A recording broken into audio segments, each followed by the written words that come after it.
Kenya. Et là, en deuxième position, vous voyez un guerrier Dogon du Mali. Voilà, lui représente le peuple Dogon du Mali. Présentement, nous sommes dans la salle du trône. Voilà, la salle dans la Sénégal, de 1960 à nos jours.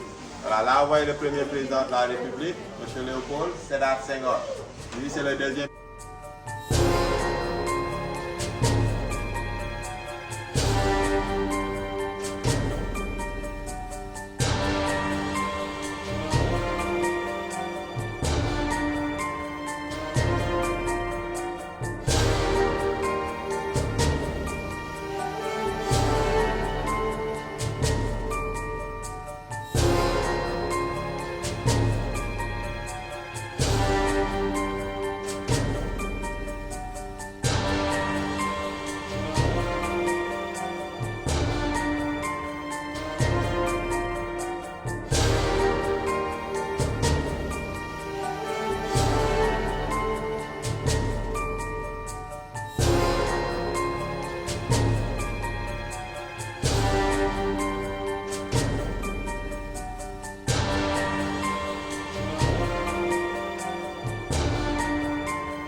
Voilà. Bonsoir tout le monde. Voilà, nous vous souhaitons bienvenue au monument de la Renaissance africaine. Voilà, maintenant nous allons commencer la visite ici au niveau du premier étage du musée. Voilà, nous sommes au premier étage.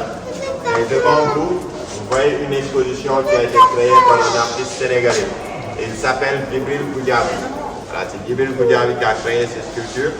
Maintenant, il a divisé l'exposition en deux termes.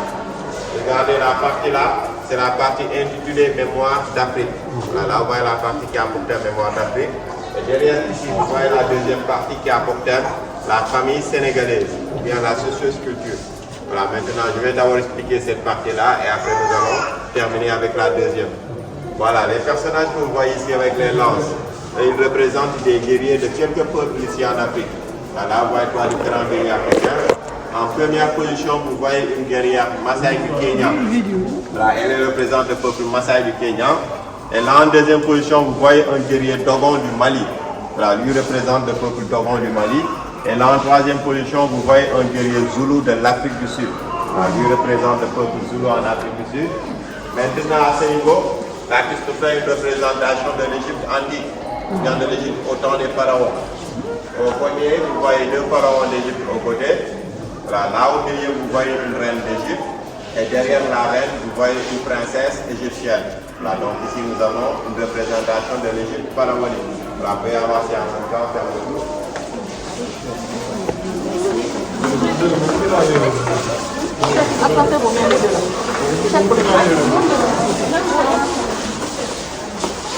Voilà.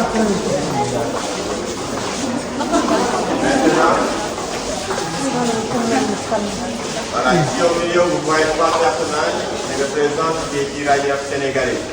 Voilà, les tirailleurs sénégalais, ce sont les soldats africains qui ont été recrutés par l'administration coloniale française pour aller participer aux guerres mondiales, à la première ainsi qu'à la deuxième.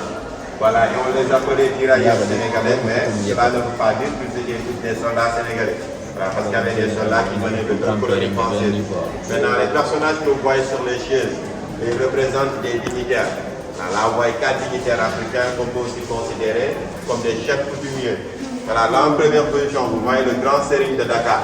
Voilà, le grand sérine de Dakar, c'est le chef de la communauté des Lébou au Sénégal. Voilà, là, vous voyez le chef des Lébou qu'on appelle le grand sérine de Dakar. Et lui, c'est le chef de la communauté des Touaregs du Niger. Là, vous voyez le chef de la communauté des Touaregs du Niger. Et lui, c'est le Moro Naba. Voilà, le Moro Naba, c'est le chef de la communauté des Mossi au Burkina Faso. Là, vous voyez le roi des Mossi qu'on appelle le Moro Naba au Burkina Faso. Et en quatrième position, vous voyez le roi Akam de la Côte d'Ivoire. C'est le chef des Akam de Côte d'Ivoire. Nous avons quelques ici. Akam la roi ivoirien. Voilà.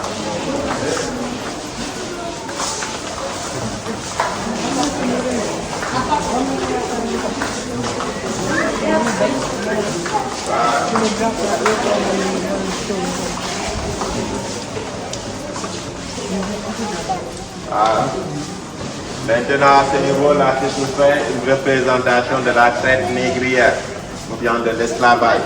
Voilà, ces personnages sont des esclaves composés d'hommes et de femmes. Mais juste à côté des esclaves, vous voyez un personnage allongé. Et c'est celui que l'artiste nomme le complice africain, ou bien le traître africain. Voilà, parce que c'est lui qui aidait les esclavagistes à la capture et à la vente des esclaves. C'est la raison pour laquelle il le nommait le complice ou bien le traître. Voilà, maintenant c'est ici que prend fin la première partie qui a pour thème Mémoire d'Afrique. Maintenant, nous allons commencer la deuxième partie qui a pour thème famille sénégalaise. Après avancer en même temps.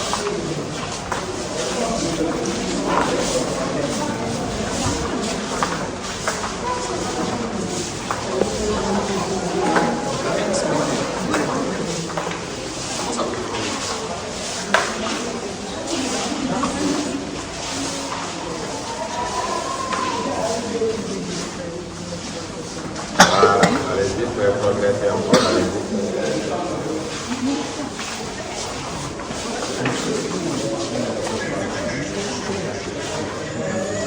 Ok, c'est bon.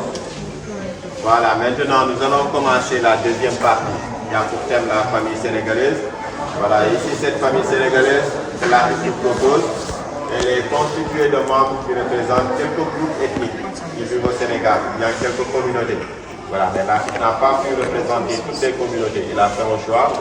Il commence d'abord par nous présenter le vieux sage Wolof. Là, vous voyez le vieux sage Wolof qui représente la communauté des Wolofs. Il est ici le chef de la famille. Voilà, raison pour laquelle il est assis sur la chaise. Là, c'est le vieux sage Wolof. Et à côté du Wolof, vous voyez le Bassari. Voilà, les Bassaris, vous pouvez les rencontrer au sud-est du Sénégal. Voilà, ils vivent vers la région de Kédougou et aussi vers la région de Tambacounda. Il est là représenté avec son masque traditionnel appelé le Lukuta. Voilà, là, vous voyez le Bassari avec son Lukuta. Et juste à côté du Bassari, vous voyez le berger Peul. Voilà, le berger Peul est plus majoritairement au nord du Sénégal. Voilà, c'est dans la zone du Fouta. Ils sont le plus souvent des éleveurs nomades. Voilà, là, vous voyez le berger Peul, le Foulani. Et à côté ici, vous voyez un personnage particulier. Voilà, là, qui se nomme homme du futur. Parce qu'il se pose la question, est-ce qu'avec l'évolution de la science, l'homme du futur ne sera pas la plus grande victime des conséquences négatives? Voilà, avec le développement de la médecine, avec la chirurgie esthétique, le clonage et tout, voilà, c'est comme s'il a subi une métamorphose au niveau de son corps et cela dû aux conséquences négatives de l'évolution de la science. Voilà, là, voilà l'homme du futur victime des conséquences négatives de l'évolution de la science.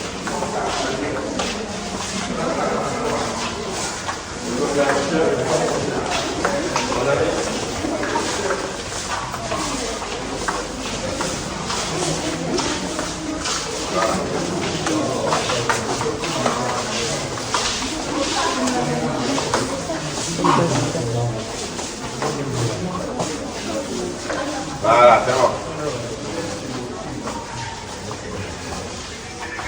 Ok. Maintenant, ici, vous voyez 4 personnages. Là, vous voyez 2 hommes et 2 femmes qui représentent la communauté des Diola. Voilà, les Diola, vous pouvez les rencontrer au sud-ouest du Sénégal. Voilà, c'est dans la zone de la Casamance, c'est là où ils vivent majoritairement. Maintenant, là, vous voyez 2 hommes Diola qui vont au bois sacré. Voilà, le bois sacré, ça se passe après la circoncision. Maintenant, c'est celui qui porte le masque au corps. C'est lui le futur initié au bois sacré. Voilà, ce qu'on appelle chez les Diola le Boukout. Voilà, là, vous voyez l'initiation au Boukout chez les Diola. Et ici, vous voyez 2 femmes Diola qui font le rituel de la fécondité. La fécondité parce que la dame assise, elle s'était longtemps mariée. Mais elle ne pouvait pas avoir d'enfant. Elle ne pouvait pas tomber enceinte. Raison pour laquelle elle a fait un retour au bercail vers sa communauté pour faire des prières et des sacrifices afin qu'elle puisse avoir d'enfants. Et on l'appelle le Kagnalet chez les Diola. Là, vous voyez le Kagnalet. Et à côté des Diola, vous voyez le balam. Lui, c'est le balam qui est avec son balafon. Voilà, c'est son instrument traditionnel. Et à côté du balam, vous voyez le mandin qui est aussi avec sa kora. Voilà, c'est aussi son instrument traditionnel.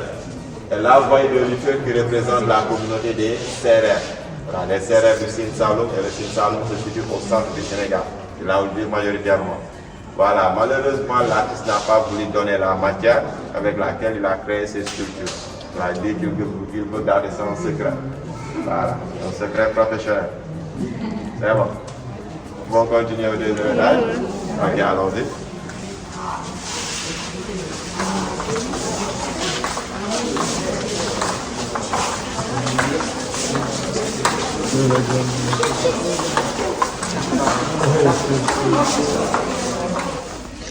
Voilà, c'est bon, j'espère que tout le monde est là.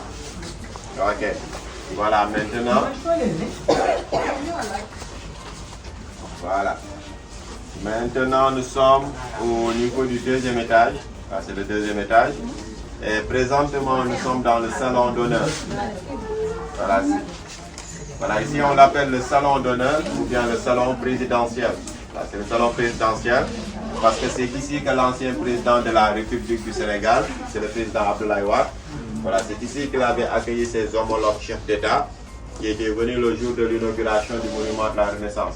Voilà, et c'était le samedi 3 avril 2010. Voilà, c'était à la veille de la fête de l'indépendance du Sénégal. Et voilà, et c'était lors du 50e anniversaire de l'indépendance du Sénégal. Voilà, il y avait la présence de 19 chefs d'État. Les 19 présidents étaient venus, mais il les accueillait à tour de rôle. Là, chacun venait avec sa délégation. Maintenant, le salon que vous voyez là, les fauteuils, ont été créés par une styliste sénégalaise du nom de Aïssa Dione. C'est Aïssa Dione qui a fabriqué le salon. Maintenant, les objets d'art que vous voyez autour du salon, voilà, sont des cadeaux qui ont été offerts par plusieurs pays africains. Là, vous voyez des donations qui viennent de plusieurs pays africains. Alors, on va commencer avec cette tapisserie accrochée au mur. Voilà, c'est le cadeau du Sénégal. Ça vient de la manufacture sénégalaise des arts décoratifs de Thiès. Voilà, et la natte en bas a été offerte par la Mauritanie. Voilà, c'est le cadeau de la Mauritanie. Et sur la table, vous voyez le crocodile de Bakao. C'est le cadeau de la Gambie. Voilà. Après là-bas, vous voyez le masque des cultures du Burkina Faso. Ainsi qu'un boubou traditionnel dans la vitrine. Là, tous les deux viennent du Burkina Faso. Et après, vous voyez le masque Ekori. C'est le cadeau de la Namibie. Voilà. Après le masque Ekori, vous voyez le masque de la déesse Nimba. C'est le cadeau de la Guinée-Conakry. Et après, vous voyez deux échelles. La première échelle, c'est le cadeau du Mali. Et la deuxième échelle, c'est le cadeau du Ghana. Voilà. Et après, vous voyez les cadeaux de la Côte d'Ivoire. Il y a deux statuettes baoulées au côté. Et au milieu, vous voyez un masque Sénoufo. Et juste après, vous voyez le cadeau du Bénin. Et c'est un fragment de la porte de la maison des esclaves de Vida. Voilà, là, vous voyez le cadeau du Bénin. Et après, vous voyez la lance de la souveraineté nationale du Rwanda. Voilà, après, il y a un tableau mosaïque qui vient de la Tunisie. Voilà, après, vous voyez le masque d'éléphant du Cameroun.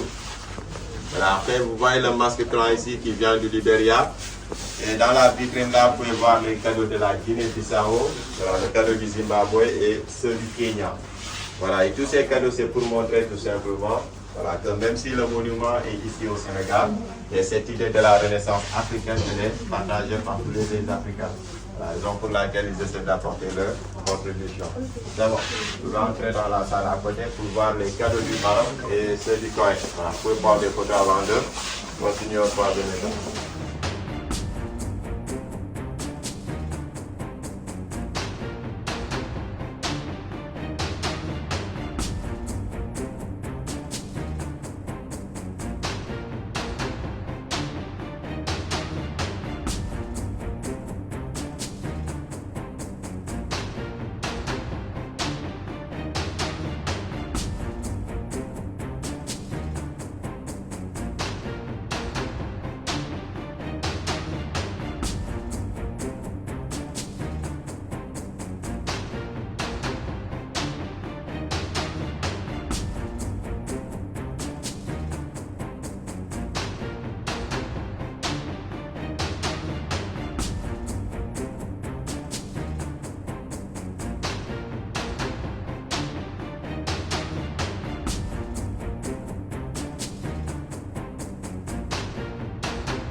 Voilà, maintenant nous sommes au niveau du troisième étage.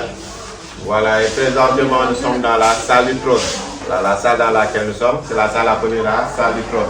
Comme vous voyez ici, un trône qui est installé là. Voilà, c'est un cadeau qui a été offert par l'Angola. Voilà, on voit le cadeau de l'Angola, voilà exactement.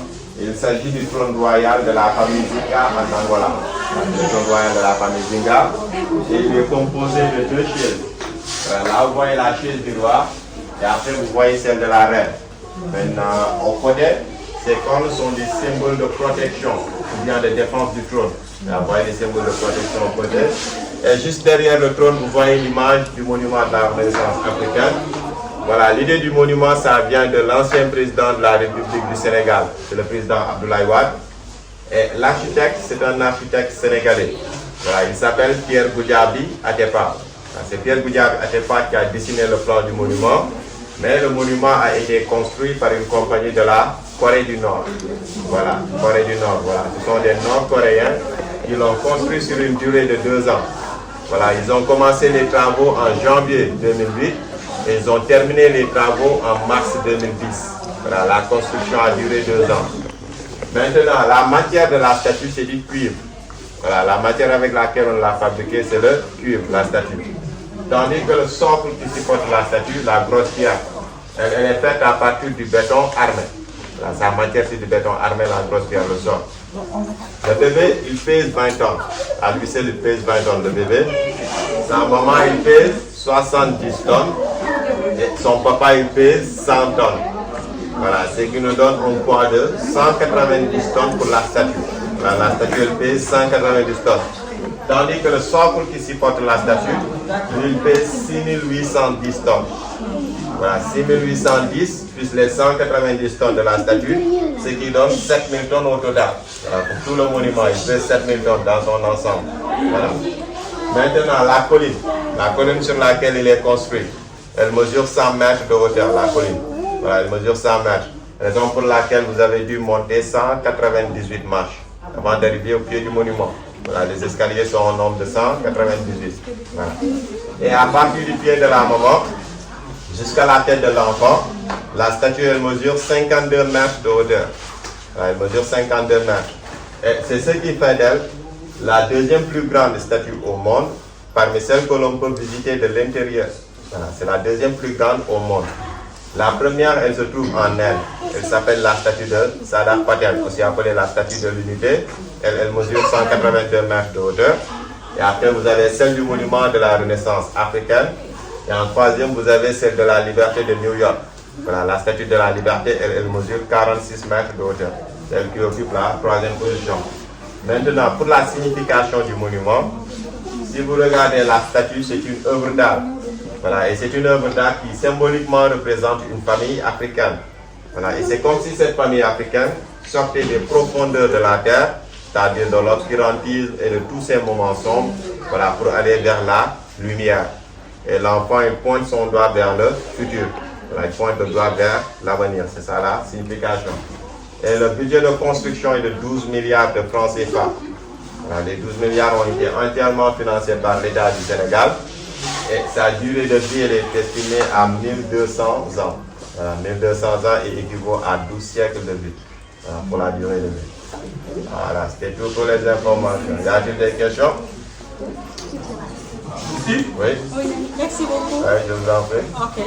Bon, je ne sais pas, les visages qu'ils ont là, Oui. c'est inspiré de quelqu'un ou bien c'est de l'intelligence artificielle? Bon, le visage, bon, je pense peut-être qu'ils ont inspiré ça des personnes qui sont vivantes. Par exemple, si concernant le monsieur, l'homme, voilà, c'est celui qui nous a donné le ticket. Le gars qui est habillé en beige comme ça, c'est pas jaune. Le gars qui est assis sur la chaise qui donne les tickets.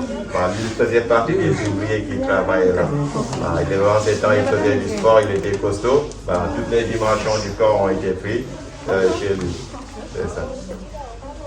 C'est Doudou, on peut dire que c'est lui l'homme. La dame, elle m'a raconté que c'est une nièce d'un des collègues, mais je ne l'ai jamais rencontré. Ainsi que le bébé, bon, je ne les ai jamais rencontrés. Mais pour le concernant le monsieur, on pourrait dire que c'est Doudou. Merci, c'est bon. Je vous en prie, oui. Ouais, de l'extérieur, bonsoir d'abord. De l'extérieur, on constate que la statue est en train de changer de couleur. Donc, qu'en est-il exactement? Oui, c'est fait exprès. Parce qu'ils veulent que la statue recouvre la couleur verte du cuivre. Elle sera comme celle de la liberté de New York. Parce que c'est la couleur la plus authentique et la plus attrayante pour cela. Ils ont décidé de ne plus remettre une couche de peinture. Y a-t-il d'autres questions? Où se trouve-vous actuellement au niveau de la statue? Nous sommes au niveau du genou. Voilà, le troisième étage correspond au genou du monsieur. Voilà, après c'est le 15e qui correspond au chapeau. Voilà. Y a-t-il d'autres questions? C'est bon? Voilà, on va attaquer la dernière.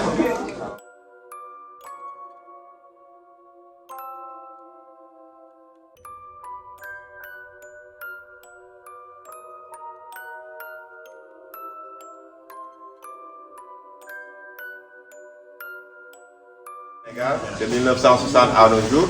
Voilà, là on voit le premier président de la République, M. Léopold Sédar Senghor. Lui c'est le deuxième président, c'est M. Abdou Diouf. Après vous voyez le concepteur du monument, voilà, c'est le président Abdoulaye Wade. Après vous voyez le quatrième président, c'est M. Macky Sall. Et là vous voyez l'actuel président, M. Bassirou Diomaye Diakhar Faye. Voilà. De ce côté-là, vous voyez les Africains américains. By Martin Luther King, like son célèbre discours, I have a dream. Et là, vous voyez le portrait de Barack Obama aussi avec son célèbre discours, Yes we can. Et au milieu, c'est la porte de la naissance de tous, c'est le Gabon. Voilà la porte. Voilà, descendre le tour à la maison des esclaves. Voilà, c'est bon. Maintenant, merci beaucoup pour votre attention. Maintenant, pour ceux qui ont choisi la visite complète, nous allons redescendre au rez-de-chaussée pour prendre l'ascenseur et aller directement au 15e étage. Merci beaucoup pour votre attention.